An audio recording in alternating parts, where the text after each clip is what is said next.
turn my microphone on. Yeah, hello everybody. Welcome. Yes, it is Thursday. It is 9. So of course it's UK Cowboys time. And welcome everybody. It is the Thanksgiving special. How are we doing, everyone? Yeah, not too bad. Smashed tonight, aren't we? Yeah, we do have other people who are coming up. If all goes to plan, we do have others that are going to join us. But we do have the man who helps. He helps make this show possible. It is, of course, the man, the CEO of Cowboys Experience, the great and powerful Barry Griffiths. How are we doing, sir? All right. How are you all doing? Happy Thanksgiving and to you all, and hope you eat a lot of turkey tomorrow or Thursday, I guess. So all these guys are running together, getting ready for the big game Thursday.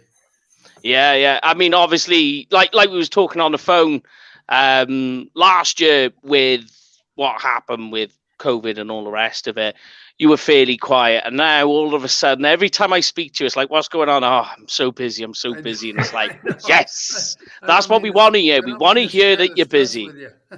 We just got our lineup finalized for tomorrow. So we have Michael Gallup, Jaron Curse, Rocket Ishmael, and Kenny and Lincoln Coleman. So got a pretty good lineup for tomorrow.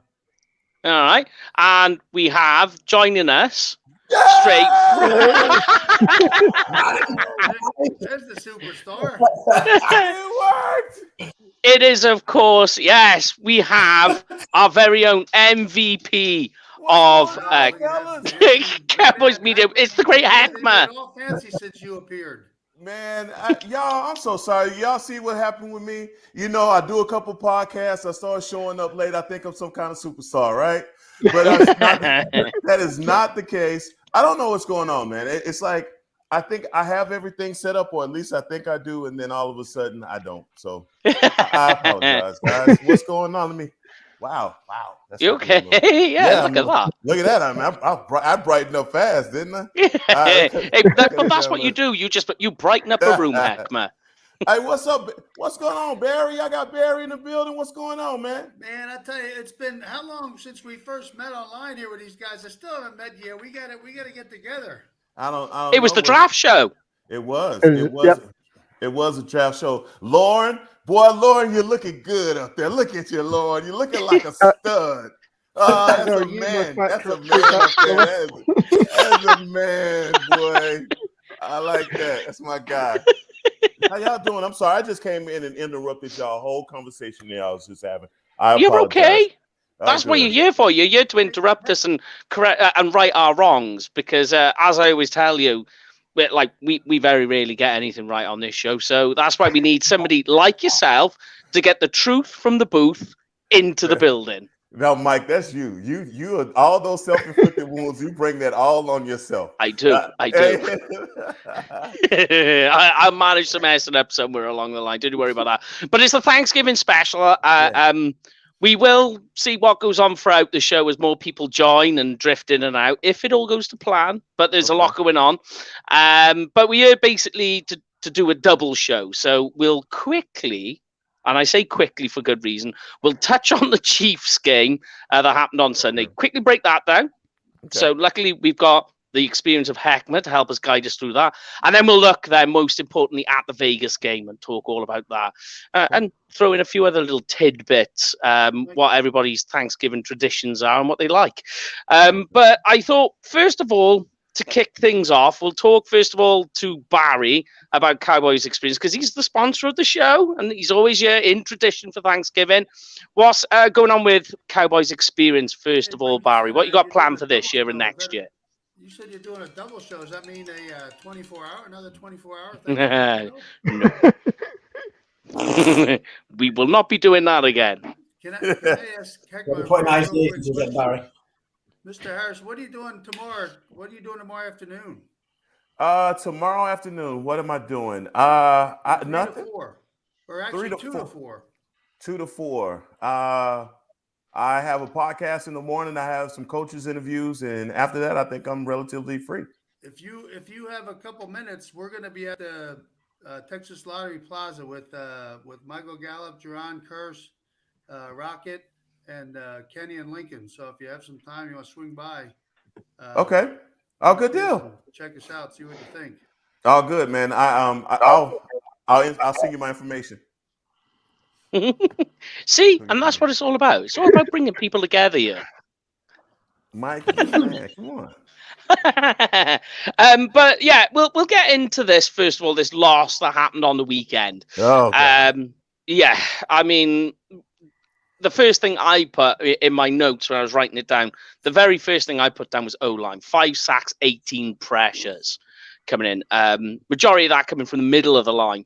I don't know what you guys think, but we've spoken about this on the show before, and I think we have with you as well, Hetma, that the offensive line really needs to be a cohesive unit. You want that to be the same 5 guys as much as possible. And it just seems to me the timing with Terrence Steele on the left, combined with putting Connor McGovern on the left, the timing against the Chiefs seems a bit weird to me. Like, why didn't you go with that the week before against the Falcons and try there and move it on? Just seems a bit discombobulated to me. I don't know what you think. Well, I tell you, it's I thought personally maybe it was the wrong week to try McGovern because the overused word that we use around here is continuity. Everybody's worried about continuity. But truly, man, from what I've discovered, it's just like at certain points in every season, you're going to lose guys due to injury. We all hope, no one gets hurt. You could go through a NFL season 100% healthy, but it never happens for any of the teams. And so our time and when we got hit, it just happened to happen during a stretch of some of the most difficult games that we were having, right? Mm-hmm. Obviously, with it being our quarterback being injured, whatever it was, I'm just thinking about facing the Vikings when we were missing.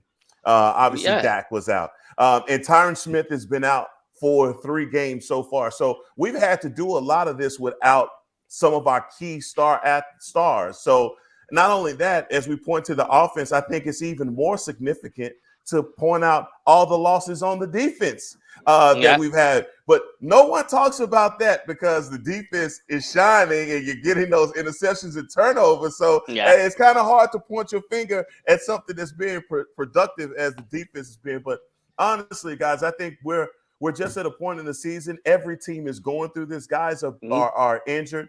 Our offense has done the best that they possibly could at the time. Coach Philbin has done a damn good job of putting Terrence Steele in the right position. I think right tackle, I think we all will agree he was a lot better at right tackle than he was in left tackle. But, here's a guy that has been willing to fail in front of everybody, but try and get it right on the job. I mean, he's had his success, but he's also had his failures. Now, where I am most concerned, I will be completely honest with you, is at the left guard position. I feel as though, we've talked about blueprints and all of this from Vic Fangio from Denver playing us a certain way. I think that teams have discovered that we're weakest in the middle from our center to our left guard. And this isn't a secret in the NFL. They just take their best guys and put them where you're weakest in your offensive line. So an attack. And so all of those things that we're starting to see, and especially I think we got a big old spoonful of it last week with Jones. And so it's right now it's got us evaluating every part of our offense. But guys, teams have actually been doing this to us every week. This is the first time that it paid off. I'll get to the running game in a moment because that's until I haven't seen the all 22 to break it back down a bit. So I'm only going off what I've initially seen. But me and Jamie were talking yesterday about the game. And the thing that I noted and what I was saying to Jamie is I said, look, what their defense was doing was daring us to beat them deep. It was one-on-one coverage on the outside playing press man. And they were crashing 7 men into the line blitzing. And they were blitzing at an extremely high rate too. They do generally. And it just seemed to be that our wide receivers just weren't able to get free. And you could see Dak, his hip, by looking at his hips and the way he's moving, he's trying to go through his progressions, but none of those wide receivers were getting open. And just to make a note of that, I went and had a look that his completions and attempts of 10 yards or more, he had 4 completions on 17 attempts for 53 yards. And that's on passes of 10 yards or more.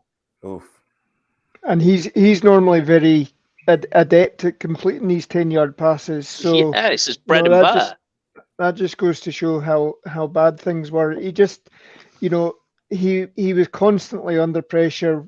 I mean, Chris Jones was making a mockery of Zach Martin as well. I mean, one of the sacks he did. And again, that was the stats that were coming out about how he'd played 1,401 snaps in however many years and only given up one sack. That's another one of these things. As soon as you see that, we had earlier in the year, you had Amari Cooper had 52 targets, didn't drop a ball. The next pass that comes towards him, it gets dropped. It's like, oh my god. Commentator's curse. Yeah, right. Yeah. And then I think obviously we finished up the show on Thursday last week, and then Friday, it comes out that Mary's got COVID, and then Rich comes on Saturday morning and says that, Bossman Fat's out, and then comes on Sunday and goes, oh, Tyron's not playing, and you're just thinking, oh God, right, okay, can I cash out my bet now, or it was one of them, wasn't it, that it wasn't the spectacle that everybody was expecting. There was I mean, the two of the most exciting quarterbacks in this league, two explosive offenses, and it was just a dud one. It was no disrespect, but it was like watching sometimes just like two struggling teams that got one victory, and it was just like it was waiting for that one play to kind of break open the game, and every time we went for it, it just didn't materialize, and it was just like a complete lull sometimes. And I covered the game on Twitter and try to keep positivity going, and people going, it's just one play, we need one play. Then obviously CeeDee Lamb went out, and it's just like, this isn't just going to happen at all. And I have been there before, Jamie. I was covering the game on the Denver game, and that crowd can be tough. Oh yeah. Yeah, they'll come at you. But the bit that confused me the most is just this running game at the moment. And Zeke, I think he's averaging 3.6 yards per carry in the last, I think, 4 games. It might be 3. I could be wrong. I mean, this just completely baffles me. And people are saying, oh, well, Pollard had a good game. It was 50 yards. And it's like, yeah, but bear in mind, 31 yards of those came on one trick play. Yep. Yeah, I don't know. This is where I need your help, Heckman. Where's it going wrong with the running game lately? Is it injuries? Conditioning? Is Zeke okay? I think that's probably the big question. Yeah. I think that if you look at, it's just like last year, right? We attributed a lot of what was going on last year offensively to the offensive line struggles. We opened up the show talking about how the offensive line has struggled, how Dak has struggled. It's hard to establish anything if your offensive line isn't in rhythm and you aren't pushing guys off the ball and you're actually getting pushed back. And that's literally what's happening to us, right? And it's in football, when you go back and evaluate, and that's the great thing about football, there's always cause and effect. There's always a reason in football, and that's why it's so black and white and so clear. But, I think that Zeke, and if you've just observed the Cowboys while they play, Zeke looks like he's hurt. Something's going on with his lower body. I've watched him get up a few times, and it's like, you could tell, man, the guy's just not springing up like he usually has. But, 10 games into the season, you don't know what guys are dealing with. He doesn't show up on the injury report. Everybody has a contusion. So if I don't see him on the injury report and nothing is being made of it, but I can tell, and you can tell from the way that he's running that he may be laboring a little bit. That's just, and man, I just hadn't said that out loud, but I've been thinking it. I haven't. I've been thinking it this whole time, like something ain't right, Zeke may be a little hurt. I'm just wondering, because you got a nice stretch of teams after, so you got New Orleans who are dealing with their own injury problems at the moment, right? And I'm just thinking that if Zeke is dealing with all of this, my thought is shut Zeke down for a week if needs be, especially as you get into the colder part of the season. Mike, football don't work like that. I know. Football players play football. It don't work like that. And I think if you try to tell Zeke, however percentage-wise healthy he is, that he wouldn't play, he would probably raise a lot of heck about that. So, these guys are warriors, and they're going to go out and compete. I think that Zeke, and especially if you're just comparing Kansas City dared us to run. It's like, hey, you know what? We're going to load the box, and we're going to take away this running game. And that's why I think teams are so surprised. You're so surprised that the Cowboys offense hasn't been blistering teams because they're playing our guys on the outside, man to man. Look, we went into that game without Amari Cooper. Mike, Lauren, Jamie, you guys don't understand how much attention goes to Amari Cooper and him on that side and what they have to do. They have to adjust their whole coverage because of Amari Cooper. So, look, when you only have CeeDee Lamb and Michael Gallup, and I'm not saying that that's nothing to have to concentrate on, but that's a lot less to worry about when you don't have Amari Cooper out there. And I just think, look, when teams are loading the box, they're challenging Dak to actually find the receiver quick. And you're talking about those short throws that he was making. That was his only safety. That was his only heaven is to find the short receiver. And he was having a hard time finding those because he was under such duress. Yeah, I mean, just to reiterate your point, Amari Cooper, I got that stat too, that he is the second most double covered wide receiver in the NFL. He's double covered on 51% of his plays. The only other player double covered more than him is Devontae Adams. Cause and effect, my friend. So I'm just saying that's all it is. When we don't have to double that one guy and we can put an extra defender in the box, it just crowds everything that you do. You got 5 on 8 or 5 on 7. It's hard and especially the kind of zone runs that we run when we're not pulling guards and we're just zoning to one side. I think that's the hardest for Zeke sometime to try and get up there. He hasn't had a 100-yard rush. He hadn't rushed for 100 yards since the Giants game. And so that should tell you everything that you need to know about how he struggled and how tough it's been and how teams are just saying, you know what? We're not going to let you beat us and get this offense going. And you saw Atlanta try the same thing, and you saw how that worked out for them. Yeah, I mean, I was talking about that. You could see the defenders playing press man, and ironically, the two wide receivers that are most best at beating press man, CeeDee Lamb and Amari Cooper, there's a game plan out the window. Yeah. No, that's absolutely true. But the only other note I made was Cedric Wilson's drop pass on the shovel. I don't think I've ever seen a drop pass happen there. But the other one on the drop passes was there was 4 drop passes that if they'd been caught would have equated to a first down. So instantly there's parts of the game there that are falling apart. But I wanted to move very quickly because this is the shining part of the Cowboys at the moment. Okay. And I think they're on the cusp of this Cowboys defense. I'm not saying they are yet. I'm right. I'm holding back a little bit. Holding back a little bit. Only a little bit, Hackma. I'm doing the Hackma thing. I'm just holding back a little bit. Yeah. Hold back. I'm not holding back nothing. So what are you talking about? But I think it's on the verge of becoming something great. I think it's very, very close. But at the moment, they rank 8th in the NFL in points allowed per game, which is not that bad when you look at that. It's all right. It's all about points. But let me give it to you this way. The Cowboys were down 3 points to 16 with 14 minutes and 30 seconds in the second quarter. After that, this is what the Cowboys defense did to the Chiefs. Punt, fumble on a strip sack by Micah Parsons, interception, punt, field goal, missed field goal, punt. And that's the Chiefs, where they had all their starting offensive players for the first time this season. I like that. I like that. That sounds good. And when you think this is stats there, Mike, good job. You see that? You see that, Barry? Barry, he rattled those stats off pretty quick, didn't he? It scared me a little bit. He must not be sleeping over there. He's not sleeping. He's I think the other thing as well, I mean, if you're not sending him the game film.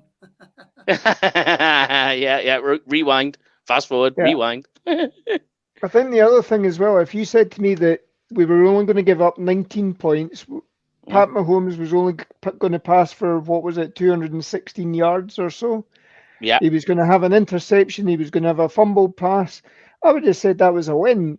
The defense did its job. I mean, yes, there was the odd lapse where, and this sort of goes back to what we were talking about with what Amari Cooper does.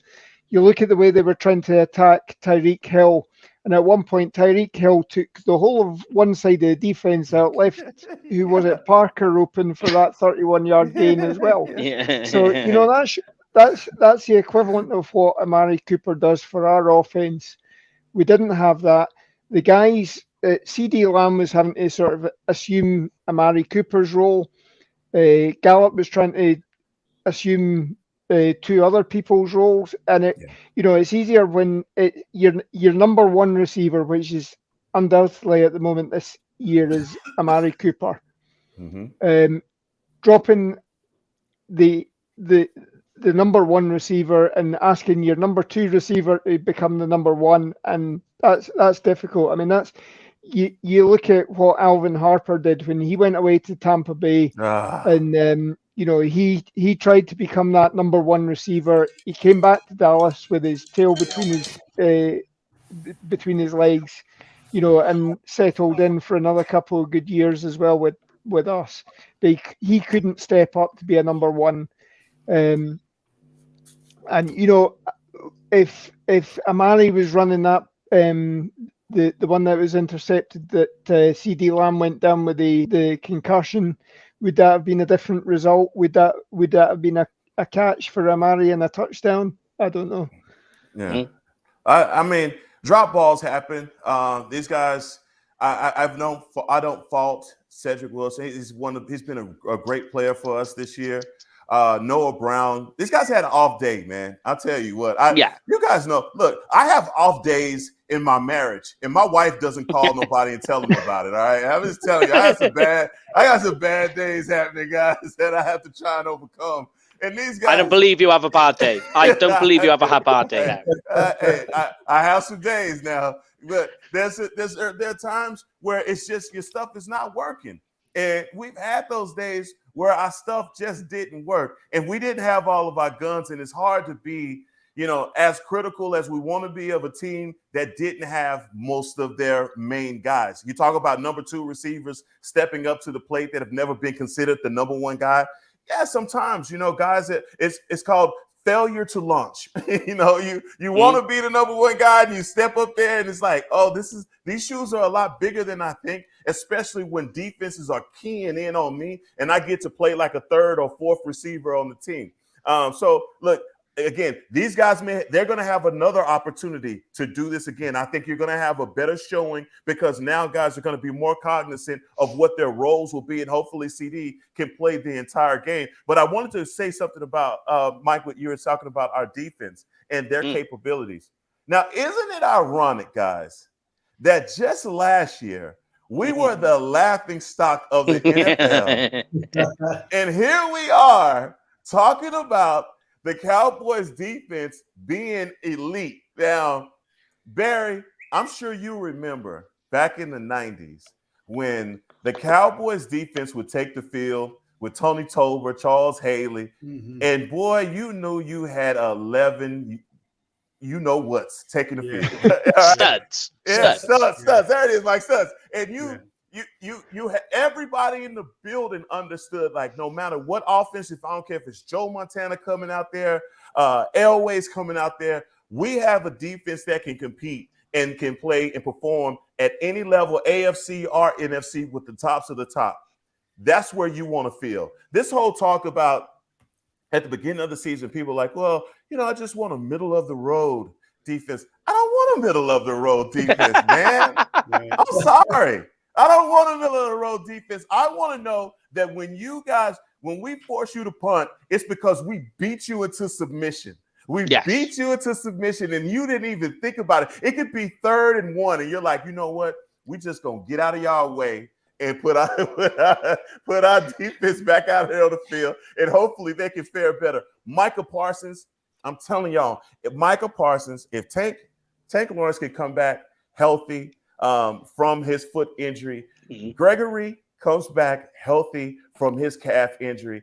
Right now, Tristan Hill, I don't know if you guys are watching, Yeah. Tristan Hill is playing some aggressive defense, right? And the defensive line doing some great things, but also getting Neville Gallimore back. It's going to help this defense as well. I'm not comparing them to the Super Bowl defense, Barry. All right, I'm not doing that. But all I'm saying is you get to the point that when they take the field, you're not as nervous as you were last year. You have the confidence. Yeah, I mean, especially now. I mean, just the Quinn addition, I think, is huge. I think it's just, gosh, it's to me, it's so big. And like you said, no Gallimore, no Lawrence, no Gregory. I mean, man, wait till these guys come back. Now, with that being said, though, you're right. That defense in the 90s, I mean, wow. You know, we touched on it a little bit last week, and like I kept saying, not saying that they're as good as that 90s defense, but I think was it 93, 94 defense that got snubbed for the Pro Bowl? It was ranked number 1. They had beasts all over the field, and this defense is slowly creeping up. And I know we give a lot of them stick up week in, week out, and Anthony Brown's always one that kind of gets a little bit of stick from us. He's second on the team in interceptions, and he's top 10 in the league in pass deflections. Yeah, and you know what, guys? And look at the line. Was it Idigizua, Golston? They're all making plays, and I wonder if it's just the play with a bit of a chip on the shoulder. It's like everyone's not giving us the credit that we deserve, and that's why we're starting to see it. Guys. And I was guilty in the off season of when the final 53 came out and Doris Armstrong was on there. I was like, this again, because every year he comes out in camp, looks great, comes into the season and just fizzles out into obscurity. But then all of a sudden this year, I mean, this last game, the Chiefs, Micah Parsons had 2 sacks. Doris Armstrong was on the sack list as well as having another sack. He's coming in and he's making plays. He's doing what he needs to do. And I'm loving it. And, not just what he's doing, because obviously Gregory's out, but also on special teams. A guy who's coming out to play. The only other note I wanted to make, Curse got his first interception. That's good to see. And Greg Zerline was our only point scorer. Wonderful. There we go. Yeah. So, yeah. Well, isn't that awesome? I want to interrupt you right quick, guys. How special is Micah Parsons? I think we have the draft show. I'm going to toot my own horn, and I try not to do it on the show. I do. I really do. I really try not to, and it's hard for me. But guys, I was telling them, I've been saying it. Micah Parsons is a difference maker. Mm-hmm. We have needed a Micah Parsons for a very long time. This kid is so special. And me and Isaiah stand back on the show. We argue about where he should play, linebacker, defensive end, all that. And I tease him a lot because it's all coming out anyway. You're able to see where because he's showing you where he needs to play. But I'm telling you, this kid is a throwback to a time where defensively you had guys that just had something special, whether it be Strahan, whether it be Thomas, whether it be Von Miller, whatever. He's a throwback to that kind of thinking, a defensive player that can wreck your whole game plan. And he isn't going to do anything but get better. This isn't even the tip of the iceberg for him. No. Because everything that he's doing is just off of raw athleticism. He has no technique. Okay, let's just call it what it is. He has no technique. He is beating guys with speed and quickness. And it is so uncanny. When you go back and you watch it, all 22, go from an end zone angle and just watch him work. This kid is, he's going to put on about 20, 25 more pounds. I was saying that today, and Isaiah was like, no, I don't want him to gain that much. I'm just telling you, he has the frame to put it on him. He's kind of he's thin up top, but if you look at his bottom, he's built like a tank. And I'm just telling you, the kid is going to put on, they're going to put some more weight on him. I am so excited about his future as a defender for the Dallas Cowboys because we got something special, guys. Yeah, and here's a crazy. I loved about him. Good, Jake. Sorry, Mike. And No, go on. It was on Hard Knocks, and I think was it the Cardinals preseason game? I could be wrong. When he was on the phone to Dan Quinn, and Dan Quinn said, "That's it, you're out of the game," and he literally threw his toys out of his pram, and I mean that in a good way, in terms of he wants to be on the field, and like you say, you want someone that's that determined to be on the field every down, every snap, of every game, regardless. No, hold on, Jamie. What did you say? He flew his what out of his what? What did you say? Threw his toys out of his pram. Have you never heard the saying? I've never heard that before. Threw his toys out of his pram. It's obviously a British thing, isn't it? I thought everybody knew it. I just never heard it like that. What did he say? And you know, here's the crazy thing, because the last time we had you on, Heckma, we got into an argument, a discussion about where should Micah Parsons play, linebacker or defensive end. Bear in mind that he's on the same number of sacks in his rookie year as DeMarcus Ware, and Micah Parsons hasn't played a season at defensive. He's doing this from the linebacker position and sometimes sprinkled in at the defensive end. So where he goes from here, how they utilize him, I don't know. Me personally, I'm sticking to when you asked me. I said I would utilize him in different ways where the team is weakest. I know it's a bit of a cop-out answer, but that is truly what I believe. Heckma, you're exactly right, though. How can you not get excited watching him? And I think, like you said earlier, because that was the whole thing, the conversation when we drafted him, where I said, I don't think a lot of people are excited, but he's just learning the game now. I mean, he's just learning, and I love every time he's interviewed or talked to someone, he's like, just all he talks about is keep getting better. I want to just keep getting better. Hey, those stats, they don't mean really much. I just want to keep getting better. And that's and I talked to a guy, a really good friend, because I went to Penn State. As soon as they drafted, I was calling them all to see if I could somehow get them out to our events. And a good friend of mine was great friends with Jan Johnson, who was one of his teammates at Penn State. And he said he is like a freak of nature. He just never seen anything like it.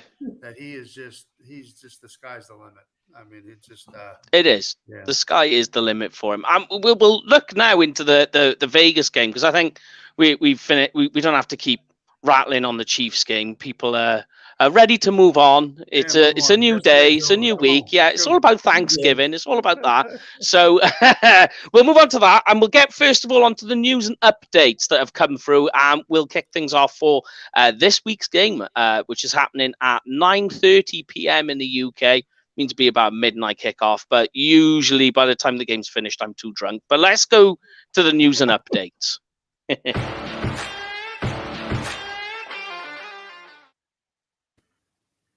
Right. Okay. So first of all, biggest news that's come out that I saw today, and it put a big smile on my face. I was driving around town with a big smile on my face. DeMarcus Lawrence is officially activated. They have activated him. So that is in the bag. Stephen Jones came out as well, said CeeDee Lamb is looking positive to play for Thursday as well. Concussion protocol, obviously depending, but it's good news what we're getting out of the Joneses. Zeke, as we were talking about with the knee, he's working through it. Calvin Joseph has returned from his personal issue, but a big one, Donovan Wilson has gone out with all that's been reported is a shoulder or chest injury. I'm not sure exactly what's happened there. I don't know if you've got any light you can shed on it, Heckma or Barry over there. Nope, don't know anything other than what you know. Shoulder, chest injury. May not play this Thursday. That's all I've heard so far. Hey, the guy to follow on all things Cowboys injury and news is Rob Phillips. I'm telling you right now, Rob Phillips, you may not like it. I don't. Sometimes he's not the good news deliverer of good news all the time. So that you are in the know, please follow Rob Phillips and turn on your notifications. I'm just telling you. If you look at my inbox, you will see you would be like either impressed or depressed. I don't know, but all you'll see is messages to Rob, Derek, or to yourself, Heckma, trying to get information out. But Rob's always there early with the information. I tried to get out of him what was going on with Calvin Joseph last week, and it was Just that's that what personal. matters. That's all we can say right now. But yes, that is some big news. Obviously, the big one as well is it's Thanksgiving. So before we break things down, I thought we'd just come away from the game slightly. And I'm going to ask you, I'll start with Lorne and go to Jamie and then go to our American stars down the bottom. But what are your favorite things to eat on Thanksgiving? Well, I don't cook in this house, so I get what I'm given. But I get what I'm giving. I know that's right. Yeah, but I mean, certainly back when I was playing, we actually used to have arranged team dinners in the local bar in Edinburgh, and we used to do the full trimming. So, that's one of the reasons why I've suddenly got all this weight that I need to lose. Hence the Hackman walks you've started doing. Yeah. So, he started the whole movement. So, that's my guy, Lauren. You're looking good, man. Don't listen to this guy, man. Hey, you're doing a good job, man. I told you, you look like 007 to me, man. So I was trying to pick you up. Have you got anything you're going for, Jamie? Are you going for it? I know we spoke already on this. I normally do something like maybe some kind of pulled pork, some tacos, and some M&Ms, and a few beer, a couple of beers here and there. One or two to rinse it down, Jamie. You're sorry? Say that again, Barry? I said 1 or 2 to rinse it down for Jamie. Yeah, just 1 or 2. I don't like to be greedy.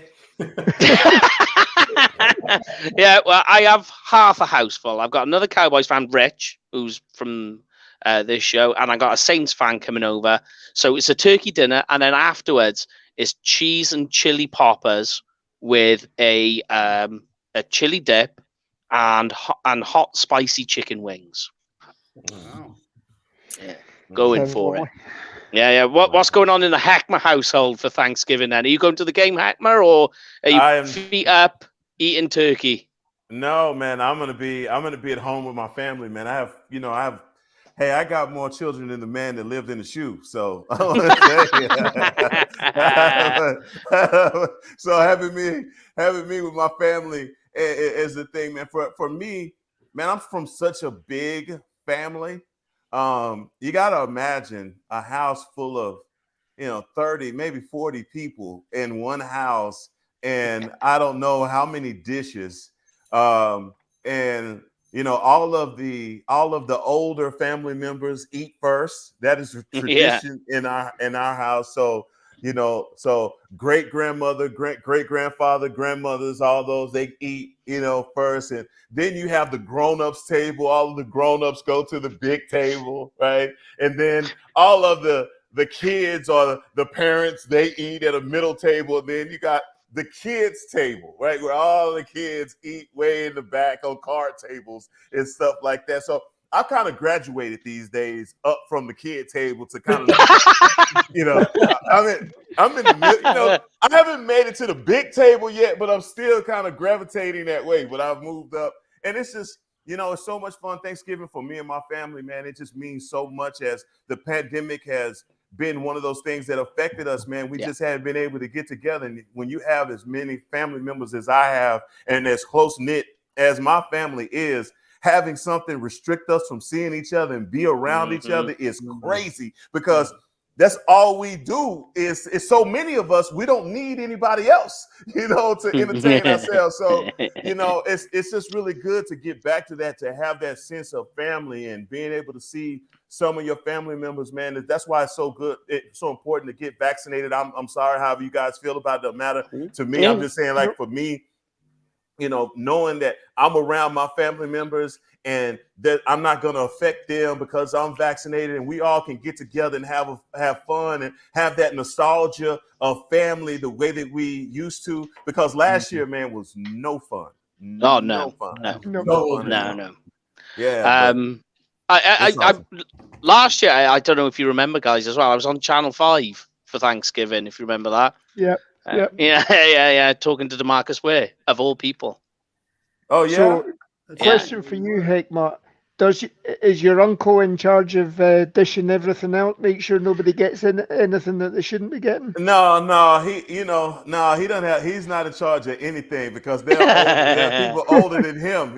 So it's that when you come into the house, it don't matter who you are outside of the house. It's all according to age. All right, and so. He's at the big table. Let me. He's at the big table. All right. So I would imagine he's at the biggest table. Yeah, he at the biggest table. Let me make sure I say that right. But it's gonna be so much food, and it's just gonna be so much like afterwards. We always go from eating, and somehow it transpires into game night. So we end up playing some silly game that one of my cousins have come up with. I saw on YouTube or something, but that ends up going on to like 1 o'clock in the morning. So that's typically the way that Thanksgiving is going to be spent, man. But there's no pecking order. Yeah. We have a trophy here talking to game night. So while the Cowboys game is on, because it kicks off at 9:30 p.m. And last year, like all the stuff I did for Channel 5 was sort of pre-recorded.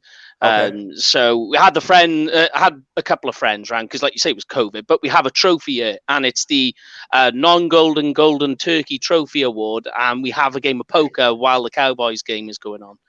And last year I won it, and I was really drunk. Wait a minute, the non-gold. Say that one more time, man. The non-golden golden turkey. I like it. Yeah, because it's silver. Okay. I know. For some reason, we couldn't get gold paint, so we sprayed it silver.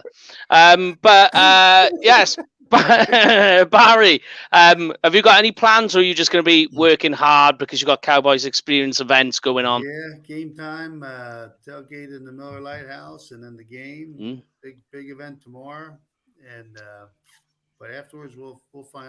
I just eat sweet. I eat all my sweets in one day on Thanksgiving. A piece of key lime, a piece of cheesecake, a piece of buttermilk cream, pumpkin pie. I have like 6 different kinds. So I don't eat all year round, but Thanksgiving I try it all. Hey Barry, I understand, man. Look, here's the problem with me. I'm married to Betty Crocker, okay? Yeah. You have leftovers for the next week. I will. I always leave it way too much, but that's the problem, man. And that's why I say, hey, she could cook everything. Like you talk about key lime pies. My wife makes the best key lime pie. She makes the best cheesecake. Oh, wow. And I'm telling you, I'm like, hey, if you're gonna guess where I'm coming then when I come over to the States. Yeah, I'm telling you, this lady can. I never knew it was a setup. She set me up right straight from the beginning. I didn't know she could make things from scratch. She makes her own waffles from scratch. Everything she makes from scratch, right? Wow. So you know what? When I'm out there in Fat Rupsy Court, Lauren, that's why she's with me. I'm like, hey. You come on and walk too. Well, do not be surprised when you see a message saying we're making the trip to America, and then you get a knock on the door with me with my racing fork, and I'm ready for cheesecake. All right, we got plenty of it, man. It's gonna be good too. I'm telling you. We'll send Paul around to try the goods this week because he's just hit Dallas today. So. Did he? Oh yeah. Well, sort of. He's at the moment on a bus with an angry bus driver who's kicking people off as they go down the road. Ah. Wow. Yeah, a lot of fun. It just sounds like one of those crazy. It's like some crazy like cartoon show going on that bus right now. That's why he might be coming. He might not. We don't know. But let's move on, guys, to the Cowboys offense versus the Vegas defense.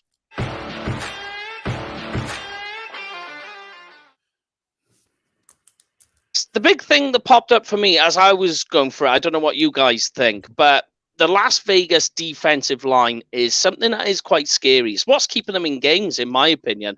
At the moment, 216 total pressures, 109 of them, so half of them are coming from Max Crosby and Yannick Ngakoue.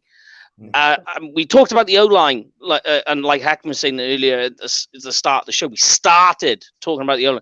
How do we think it's going to fare up? Do we think with McGovern, or are they going to change back again? Tyron Smith coming back in. Sounds like that's going to be the case. But the pressure's coming from the edge and the middle of the line. How do we feel that they're going to handle this sort of pressure coming down the middle?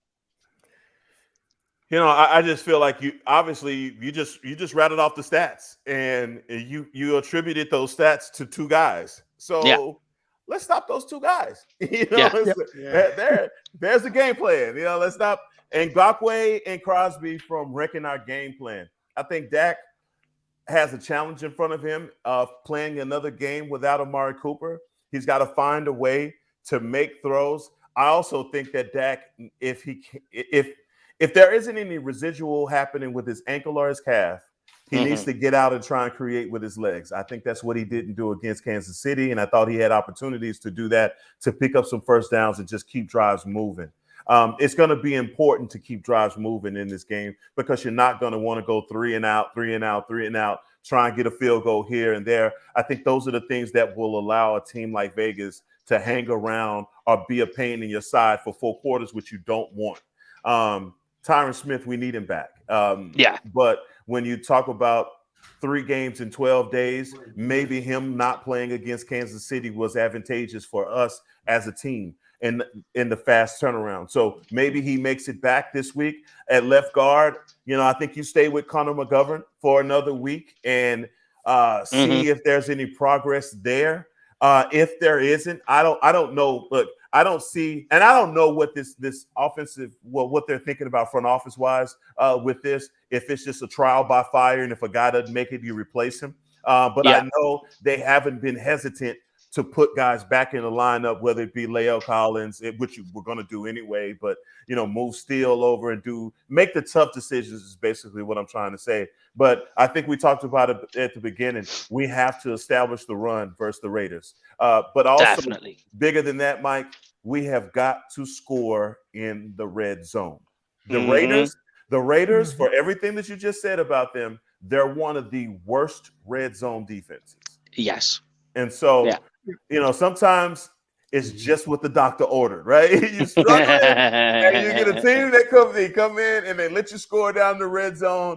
And the next thing you know, that turkey and dressing is going down a little bit better, and your digestive system is moving. And hey, Barry, you're ready for dessert, you know? Hey, ready to take that evening nap, you know, before game time. So, hey, that's what I'm looking for.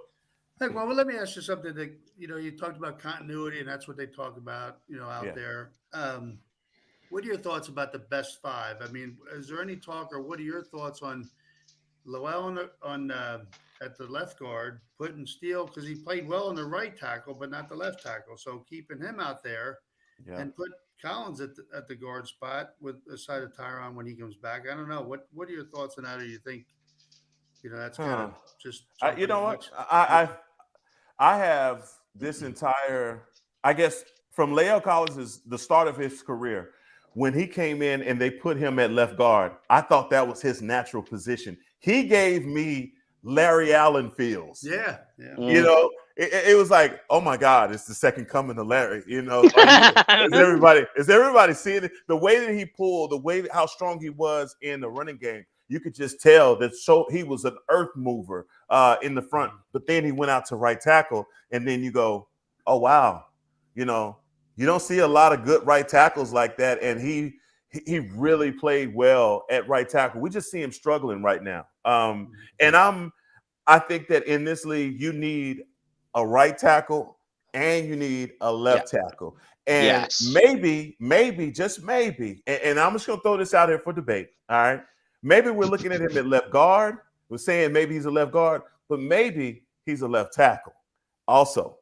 Just Terrence Steele right, move him over. Just think about it, because I feel like, look, I want to keep him at right. Let me just say that right now. I want to keep him at right tackle, right next to Martin. I think Biotish is getting better.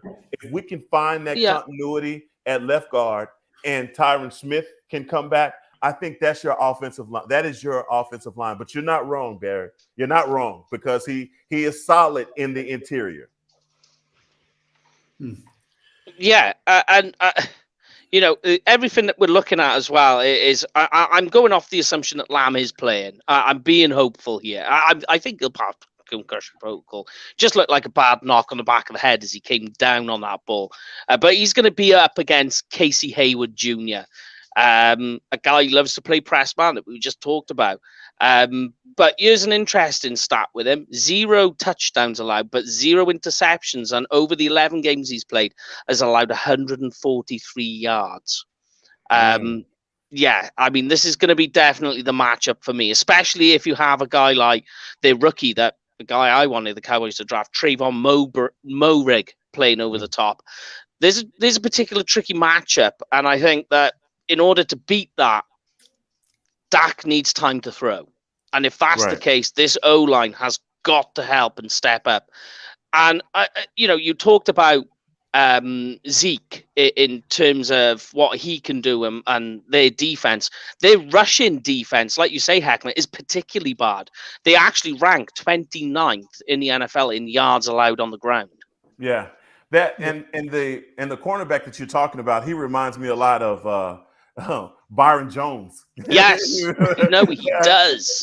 He reminds me a lot of Byron Jones, a guy that he's not going to pick off any balls, but he's not going to let you score touchdowns on him either. But he's just a solid player.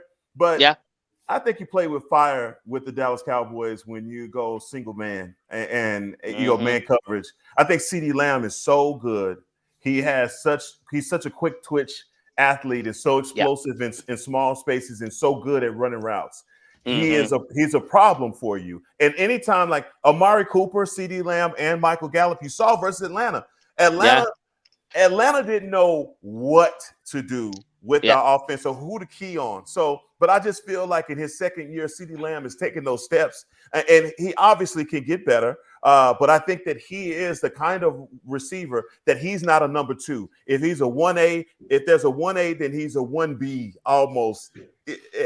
He's right there, right? And so this is the challenge that he didn't get to complete last week against Kansas City, because you want to know, and I'm sure that the whole entire organization wants to know, if CeeDee Lamb can be the heir apparent to Amari Cooper. And I'm not replacing Cooper. I want Cooper back. I'm not replacing doing any of that. I'm just saying, can he be the heir apparent? Because right now you have CeeDee Lamb under contract for another 4 years. And I'm not saying that he hasn't shown you that he could be that guy, but you just want to see him take the steps and see it. He's on course right now to be one of the fastest receivers that he could have. I think it's something like, I'm going to quote this wrong. They're going to kill me. Maybe his 7th 100-yard game. And that's good sledding for him. And you talk about the company that puts him in by having been in just 2 years of being able to have that.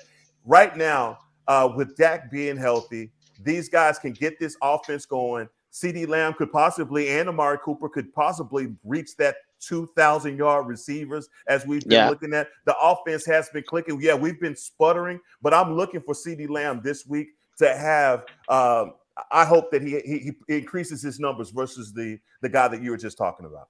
Yeah, so it is for you the key matchup on offense then, CeeDee Lamb against Casey Hayward over the other side then. Is that your key matchup? It's one of them.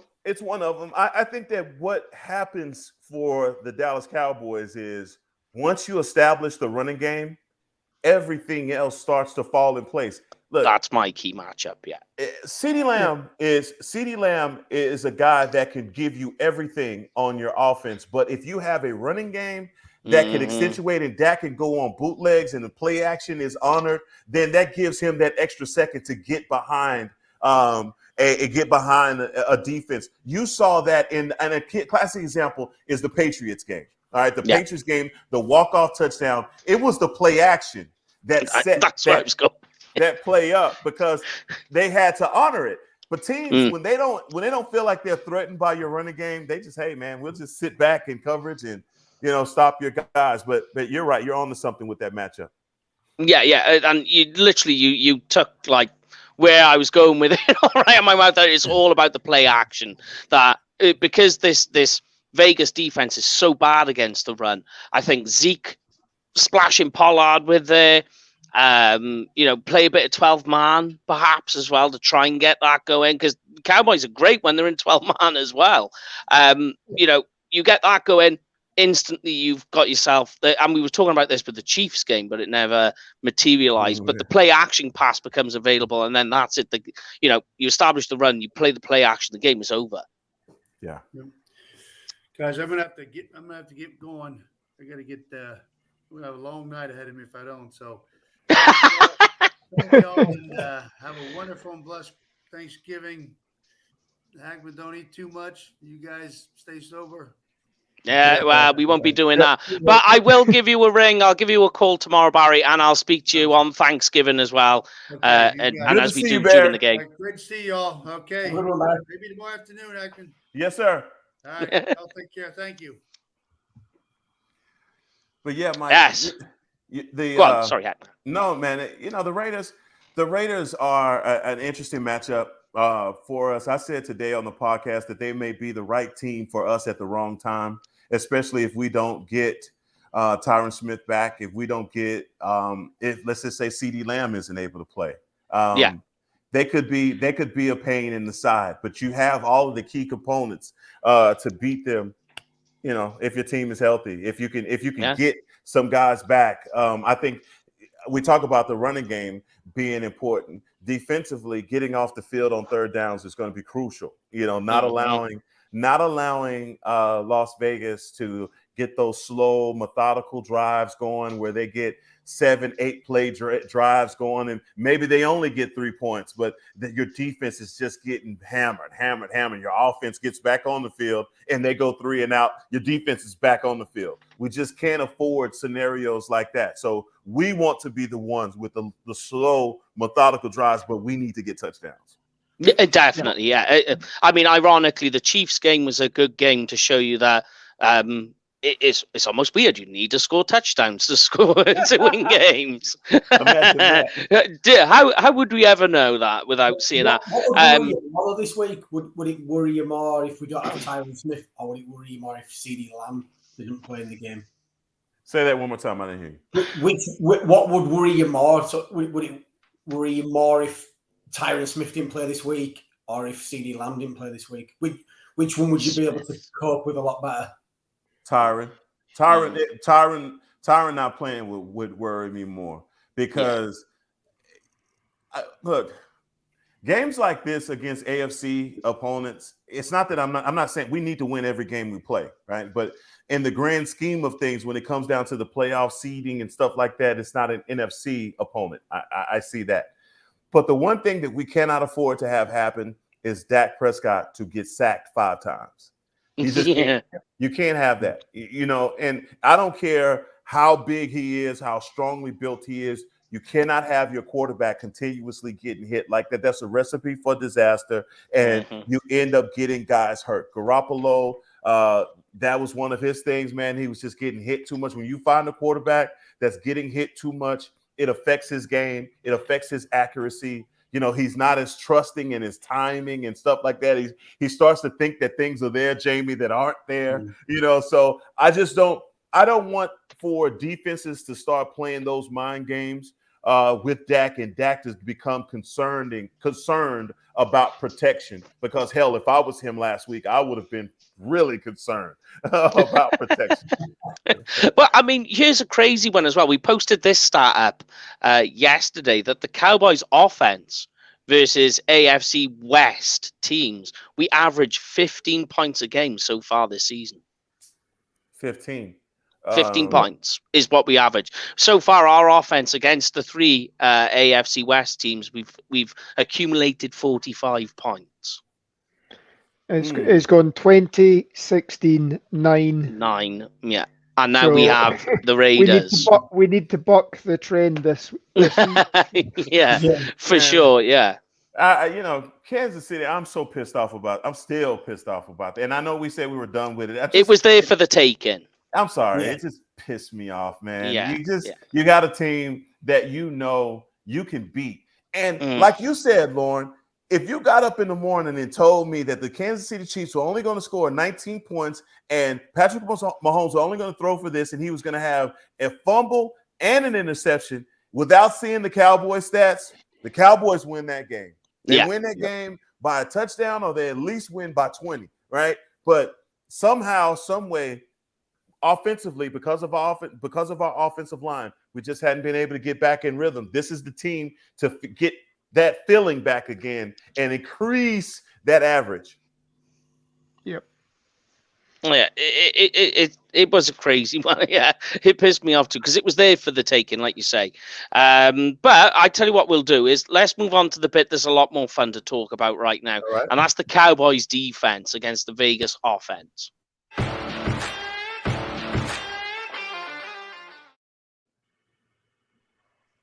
So we spoke about DeMarcus Ware. Sorry, I'm reading the wrong thing. Talking about Micah Parsons and how he has matched DeMarcus Ware in his sack totals for the year in his rookie season. But here's a couple of things, because you mentioned Von Miller, and it's almost like Heckma, you were reading something I've written down here, that he recorded 2 sacks versus the Chiefs. He's now the second rookie in the last 20 years with 8 sacks or more and 40 or more tackles in his first 10 games. The other guy that beat him was Von Miller in his rookie year. The other crazy stat is he's the first player with 60 tackles or more and 8 sacks in his first 10 career games since 1999. That's special. That's how special he is. No, that's special. And the company that he's in, and I anybody that'll listen to me talk about Micah Parsons, I will talk to them about Micah Parsons. Because we've got the right guy on then. Yeah, you got the right guy. Because I just feel like he is cut from the same cloth that Aaron Donald is cut from. That guy that is a bona fide superstar, and you know it when you see it. I don't care how much you know about football. When number 99 for the Los Angeles Rams is on the field, you're like, oh, he's different. Look at the way that he's moving. That's how number 11 is. You see things that he does that obviously no one's coaching him on that. Nobody could know. You don't coach that. To take an inside move and still catch, contain, like that's. No one takes that angle and trusts their speed and ability to allow them to still get contained. We've seen him do that a couple times now. He don't need to continue to do that because it may cost him a touchdown at some point. But that's just the kind of freak athlete that he is. All in all, not only him from what he does and the numbers that you're talking about, Osa Odighizuwa, some of the other, Chauncey Golston. We have some rookies that are producing on our front line, and maybe these are things that are not showing up on the stat sheet, but they're making key contributions on our defensive line. And I think it's been a long time since you saw a group of rookies come in like this, and it may have been take control since DeMarcus Ware, Marcus Spears. And that group. Because the 2005 class. Yeah, and they made an immediate impact. Their rookie class did on our front line. So look, it's something. There's something special brewing, whether it be with Trayvon Diggs and the takeaways, even the way that Anthony Brown is playing. Anthony Brown is playing some good football, y'all. Yeah, and it's I know we rely heavily. A lot of people rely heavily on PFF grading to tell them if a player is good or not. But if you actually watch football, you will see, and I'm gonna tell y'all guys, I had to apologize because I haven't been an Anthony Brown fan. I've done the same thing. I've been critical of Anthony Brown. I thought that he was a weak link on the defense, but this year he has proved me wrong. Also, we've just had Jay Lou is playing good as well. There's just a lot of things that are happening on the back half of our defense that if these things stay strong, we don't want to lose guys, Donovan Wilson. But just think about it. If we lost Donovan Wilson last year, we would be like, oh my God. You lose Donovan Wilson for a game this year, and you're like, okay, we got him, Malik Hooker. DeMonte KZ. Who else you want to? We got safeties galore, and that's something that's a luxury we had never had, man. Yeah, and it was quite funny because when we managed to bring Malik Hooker in, and we was talking about it in the offseason, and it was like, it's almost crazy to say this, but the Dallas Cowboys and having safety depth were two things you never ever heard of, and now all of a sudden it's there. And you were talking about Osa Odighizuwa. A lot of people say, oh, Micah Parsons, hands down, he's walking with defensive rookie of the year. If you go back and you look at Oso Diggy-Zua's stats, you could turn around and go like, here's a guy who's in for a shout for defensive rookie of the year, not statistically, but what he does on the game. And you were talking about other things, if we stick with Micah Parsons, there's a lot of stuff on Micah Parsons' tape, if you watch it, that will not come up on the stat sheet. That he's in there in the backfield, running around, making himself a nuisance and getting himself in there. He's moving people out of the way. He's having to be looked at and controlled. They're things that don't come up on the stat sheets. No. Yep. No, that's just a testament to him and the kind of athlete that he is, and that's why I keep talking about it. Like, guys, this is special. And if you're a Cowboy fan, you really got to feel good because we've gone years without having somebody that is that special. And respect to Tank because Tank has been a stud and really good for a number of years. But I think you can look at Micah and say that's just different. And I mean, look, something I looked at, Derek Carr. I mean, he's already, this point in the season, he's been sacked 22 times, and he's had 139 pressures. The guy he's got 16 touchdowns to 9 interceptions. Already that's out of whack. But he's on average throwing 2 turnover-worthy plays per game, which it is crazy. And I just think that you combine the sack issues that he has, because that O-line, it's paper bag right now. And, you look at the turnover-worthy plays and the interceptions that he has thrown as well.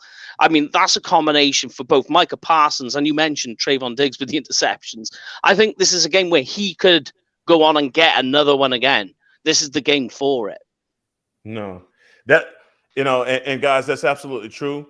Derek Carr is a turnover machine.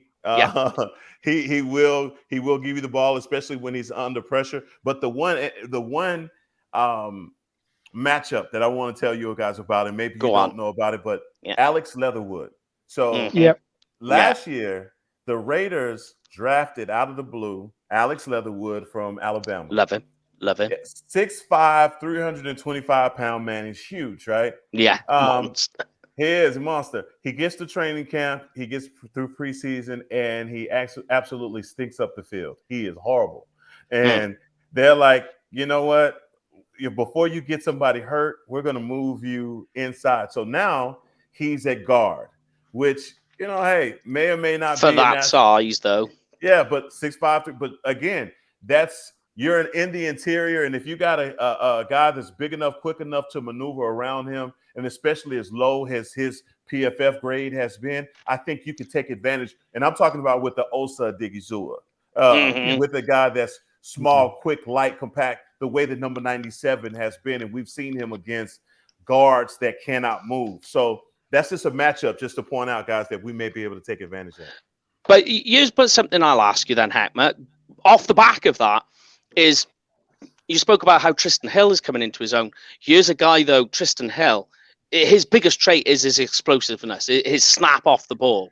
Do you think there's a guy you could rotate in and use that to your advantage against a guy like Leatherwood as well then? Not only Leatherwood, I think from their offensive line all the way through, they don't have, I think 74, their left tackle. He's a guy that you could put pressure on. So for Chauncey Golston, for Terrell Basham, for Doris Armstrong. And I just want to say this, guys. Doris Armstrong is a damn good football player. Yeah. There's another guy who's made me eat my words. Doris Armstrong, and I'm telling you, because of COVID, I didn't get an opportunity to watch practice and stuff, like that. Doris Armstrong is he's big, but it's almost like when you see a guy his size, you think that he'd have certain limitations physically, the way that he moves. He's very fluid and very flexible, and it's. And I see why the organization is in love with him. It's because of the way that he's so quick. And you see those things paying off. You see tackles not being able to stay on him. But I just think that with the rotation of tackles that you have, edge rushers that you have, those are going to play a big factor in it as well. But also, Bohannon seems to be a guy that we've forgotten about. We're not talking a lot about Quentin Bohannon. we're mixing in. Yep. He's mixing him in with Hamilton. So we have a steady rotation of guys that we're bringing in. But this is the matchup versus the Las Vegas Raiders that you can see our defensive line completely dominate them. Yeah. And I think the matchup you talked about was something I circled as well, was Chauncey Golston versus Colton Miller over on the left. So that blind side, Golston absolutely could have a field day, and Doris Armstrong on that side too. And it is crazy when you think about it, that when we talk about Doris Armstrong, he got drafted in 2018. Right. He's been with the team a while now. No, he has. And that's developing. That's just being willing to develop your players. In this day and age, man, social media will have you give up on a player that actually absolutely can help you. If a guy doesn't pan, I was like, oh, he's trash. Get rid of him and draft another guy. But you see potential in a player like Doris Armstrong, and if he's able to stay around and he pays off and significantly for you, you got to credit the guys in the front office for keeping him and developing him into the player that he is. All right. Just to let you know, though, we have the Shark joining us again. Is Kenny Gant in the house? What's up, Shark? Man, what's going on? You're right. Barry's just had to drift off because he's got other work to get on to, but he did say you'll be joining us. So, you said you'll call in and give us your takes. Ironically, the last time we had the Shark and the Heckmer on was the draft show. So, the rekindling again, like. No, man, y'all surprise me when y'all do stuff like this. Y'all gotta warn me. So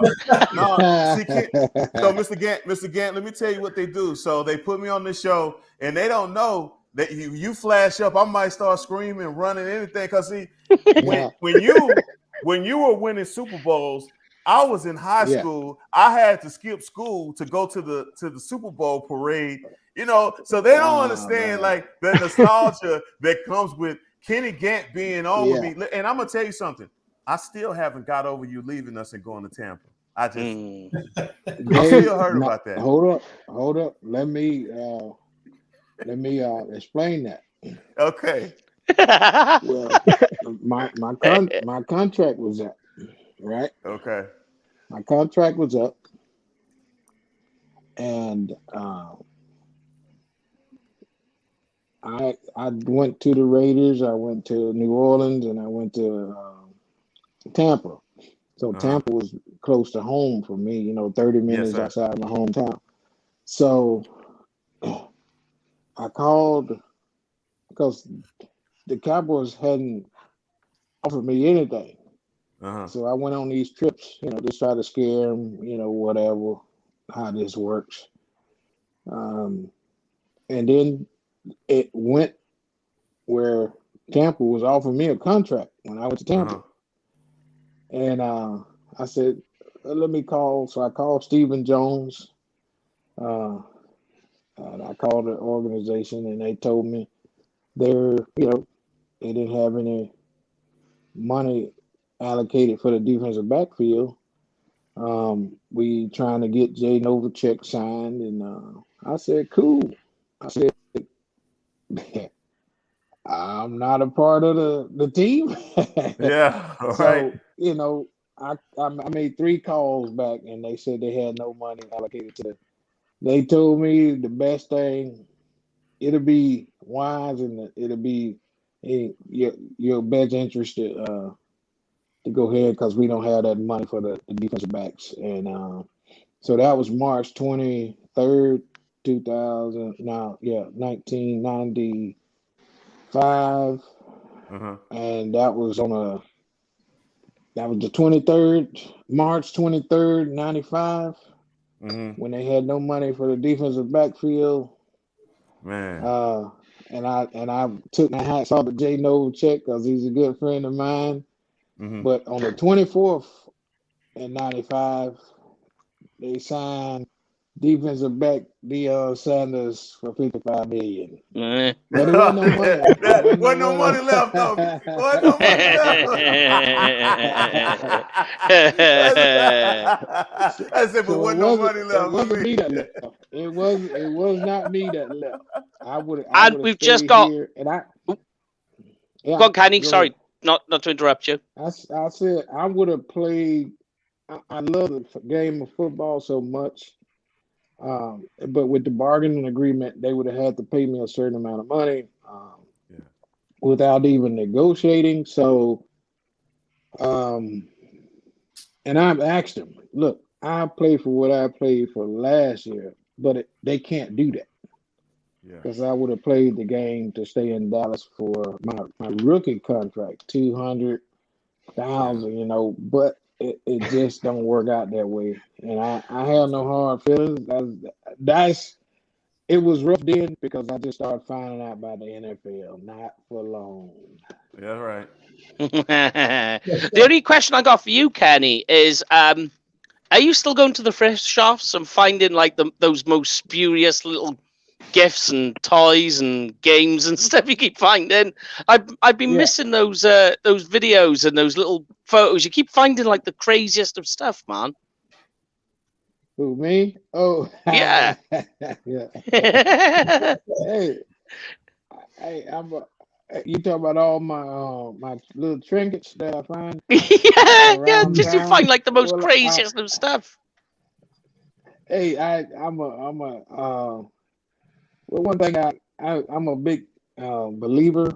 I have a good faith base on me, so but just to be truthful to the audience, there's probably be a book coming out as well. But I had to be humbled. I should have humbled myself, but God had humbled me, and I took a lot of things for granted. I wasn't disrespectful to people, but so now that a lot of things that I wear now, 80% of the clothes that I wear now is from thrift stores or yard sales. Wow. So but I was humbled, and I say that with great humility because I learned that from just it's been in my system. My parents, they taught me how to give, and I promised the Lord something when I got here to do. When I got here, I decided to party and hang out, and I didn't do what I promised the Lord to do, which was to build shelters for the homeless, and now that my life had a turn. Now I'm doing a lot of that without all the money that I had. So it's still coming to. That's beautiful, man. The dream is still moving forward. Yeah, that's beautiful. And you get to spend time with us now. See, it all works out in the end. See, it all works out right in the end. And joining us, who's just jumped off a crazy coach as well, is Paul. And we're just breaking the defensive side down for the Cowboys and just like how they're on the cusp of being something special. And just to go through one of the other things I made a note of, which I don't know if you guys want to talk about, their running back, Josh Jacobs, has not scored a touchdown since week 7. And since that time, he's averaging 39 yards per game. Mike, I'm sorry, Mike. And then this is the UK Cowboys podcast, and I am not trying to take your podcast over. But which way? No, you go, man. I'm pointing this way. I'm going to go over this box, over to that last box over there. But that guy, Paul Stewart, with the cap on, I don't know if he's going to be able to get through customs to come back to y'all, man, because I don't know if y'all are watching this guy's stories and what he's doing. I had to work at home. I've actually still lost my voice from the Kansas City game. My voice is screwed. I'm not kidding. Right? I was screaming so hard during the Kansas City game. I ended up blowing up my vocal cords. So did you? Man, you are enjoying yourself, man. I saw you. I was. No, I saw you riding a. I saw you riding a bull. You riding a bull the other day. What are you doing? Yeah. Let's me talk about that later. The better.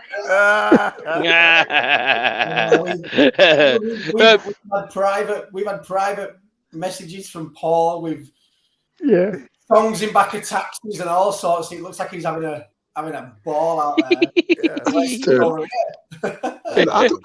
Jamie, I'm not coming home. I'm trying to get. I'm trying to smuggle in the country.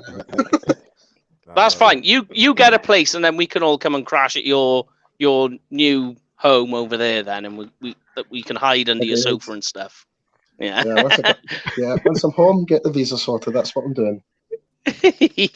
So, what I thought we'll look at now, while we've got everyone on, is I'll go around the house and let's get a score prediction for this weekend's game, and then we can start tying things up here. So I'll start with you, the Godfather, Jamie. What's your final score prediction for the Thanksgiving game? I'm going to go 31-10 the Cowboys, and Trayvon Diggs is going to get a pick 6 this week. Yes, love it. All right, then. What are you going with, Lorne? I'll go 33-14, and I'm going to say there is a pick 6, but I think it's going to be Parsons. It's the one thing that he's missing from his resume this year. And Parsons is going to get a pick 6. Yeah, pick 6. Go out on the limb there, Lauren.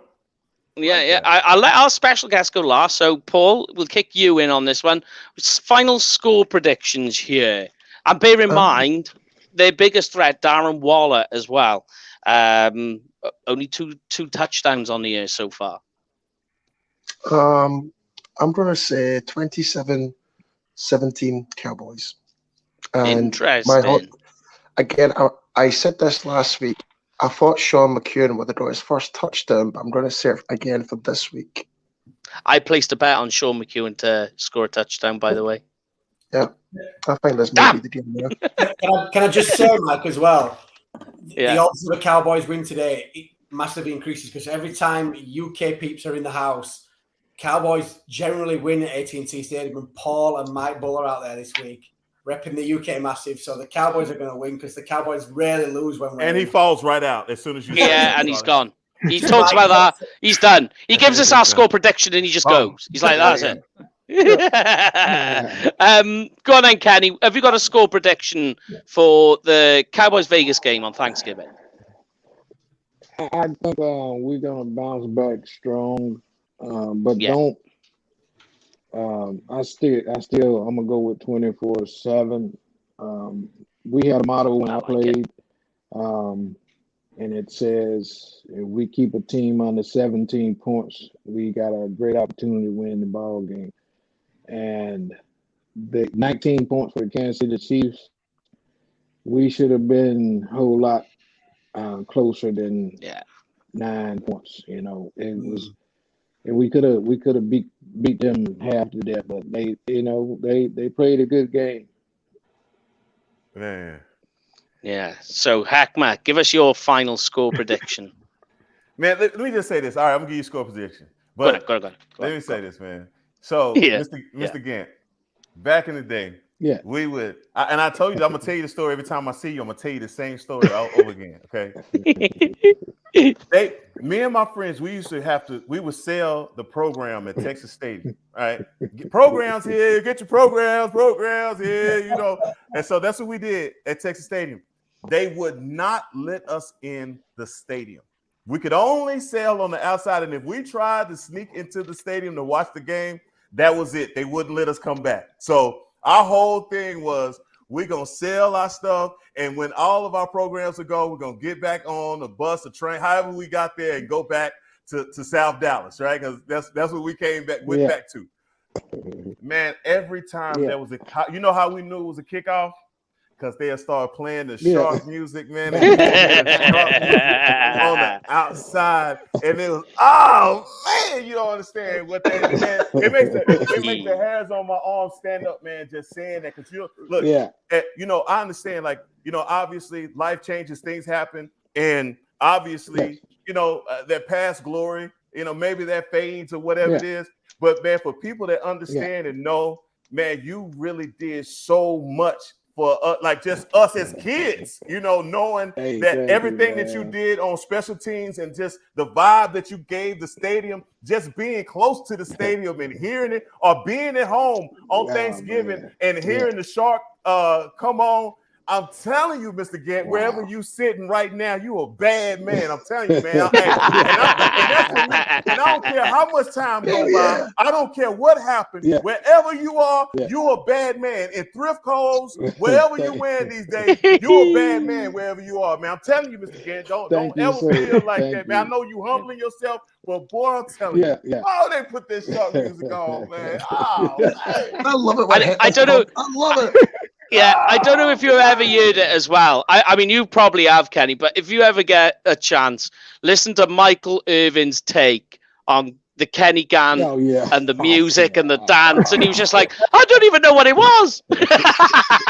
Man, that was so good. Yeah, that was classic. That was classic. It was. They wouldn't let us in the stadium, but we knew it was kickoff when we heard that music come on. and you know what? It kind of it just kind of came out of nowhere.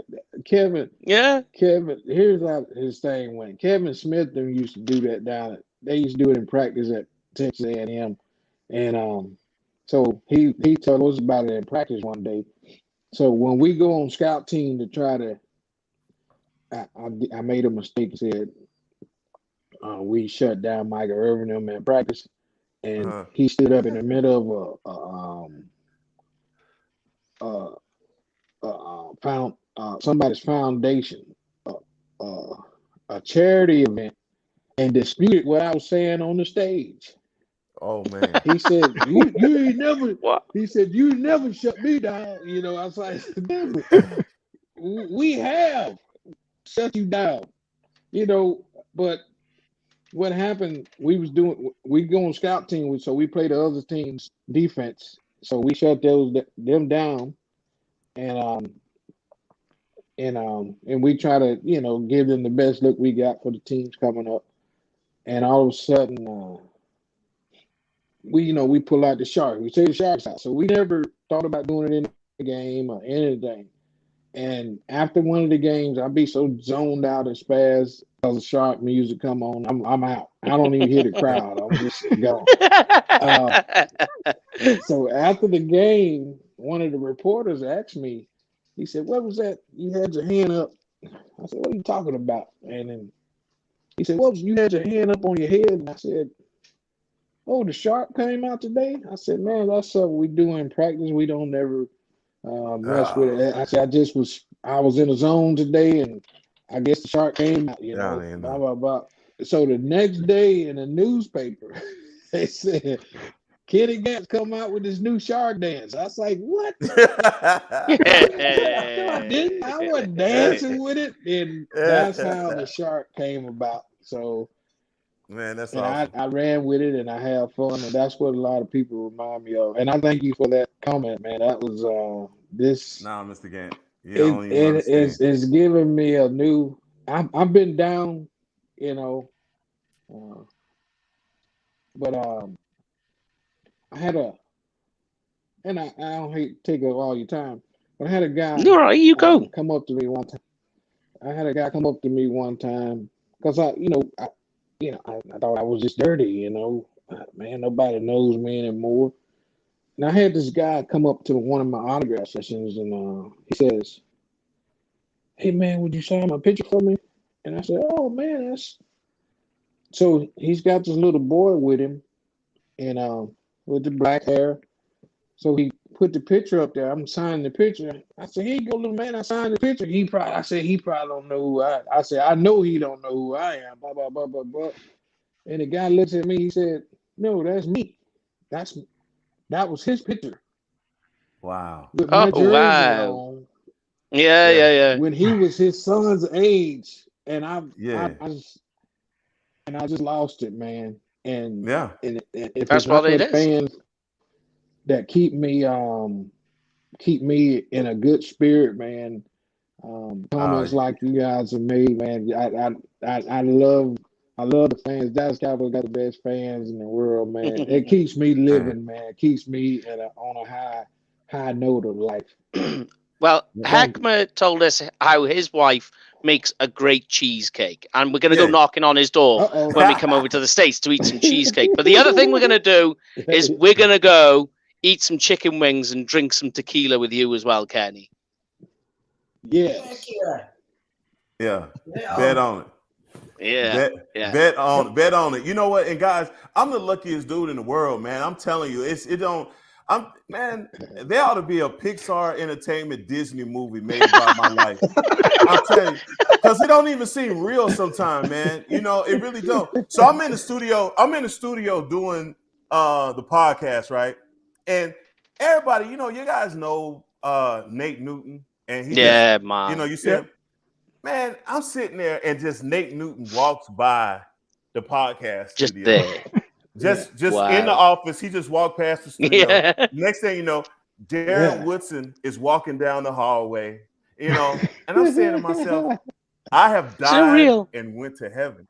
Yeah. I am in heaven right now because nobody understands. Like these guys, like I love our players. But anytime like Leon Lett the other day, Leon Lett is hobbling into the building. I'm like, that's Big Cat. That's Big Cat. If I could put him in a time machine and bring him back from 1994, he'd be the baddest man in this building. Right now today, he'd be the baddest man in this building. But I'm telling you, there's, you know, and time goes on and people forget about it. And that used to be. No, there's no used to be when you had guys on that level that played to that standard, that set the standard so high that that's what these guys get to walk in today. And I can go on and on about this. So my score prediction. I'm gonna give my score prediction. I forgot I asked you that. I had to get jumped from my conversation to the store. I'm sorry, but I'm gonna go Cowboys 28. I think we only go 28. I'm going where you went, Paul 28-17. I think it's gonna be. I'll take it, man.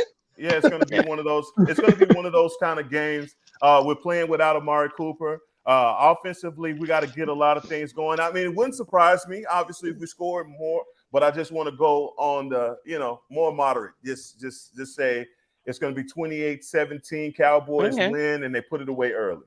Yeah, I think it'd be away early. But you know what I'm going to do? I'm going to pander to one of our special guests and say, none of you have said that the kickoff return is going to go for a touchdown, so I'm going there.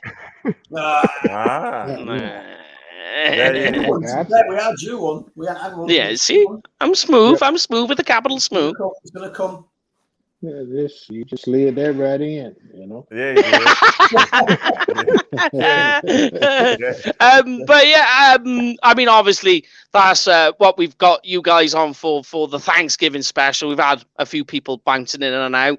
It's been a lot of fun. And we do say this all the time, that Heckma, you are from the Cowboys media team. You are the UK Cowboys MVP for us. You always give us your time. Like, okay, I might message you like I phoned you the other week. Mike. Luckily, I timed just right. I timed it just right.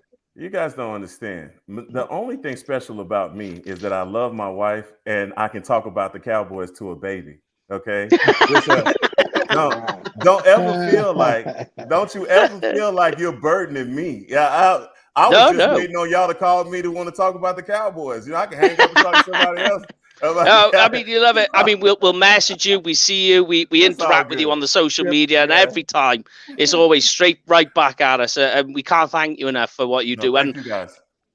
We get a depleted amount of NFL coverage over here, so we try our best to try and vacuum out information from all you guys. But all of you, including yourself, Heckma, especially, you're always willing to give us the information. We can't thank you enough, and I know the members of UK Cowboys will want to thank you as well. So thank you very much. And I hope you have as well a great Thanksgiving over there.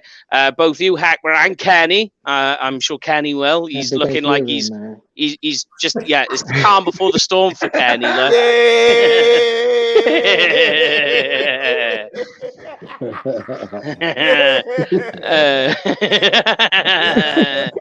And I know that you're with Barry as well, doing all of his tailgate work before the game as well. So I know you'll say hello to you from us as well. Yeah, I'll be seeing Barry tomorrow as well. Yes, you're at the event center. So I'll be there. I'll be there wearing my kilt at the meet and greet tomorrow. Yeah. So all fun and games. Yeah. But So that is it from. It is it from us. Hey, We're going to let these guys all go and enjoy the rest of their evening. Sorry, Kenny, go on. I just want to tell you, I love you guys, man, and Man, love you too. We love you, Kenny. Just a little smidget of your time. I wish if we could go back in time to the 24-hour show we did it, we'd have you for the full 24 hours. I don't want to do that ever again, Mike. No, honestly, man, you know that we love you, Kenny, and every time I see you on Facebook and I see something that you've done, it's like I've got it. It's just everything just puts a smile on my face with you. Everything you do, and it's just positive energy, man. Well, appreciate you guys, man. You guys be blessed, brother. All right, happy Thanksgiving. And yourself. Happy Thanksgiving, everyone. And we'll see all of you guys on Thursday, where we come back. And then we'll be back next Tuesday for the post-game show. But for now, have a great week. See you all on Thursday. Stay safe. Happy Thanksgiving.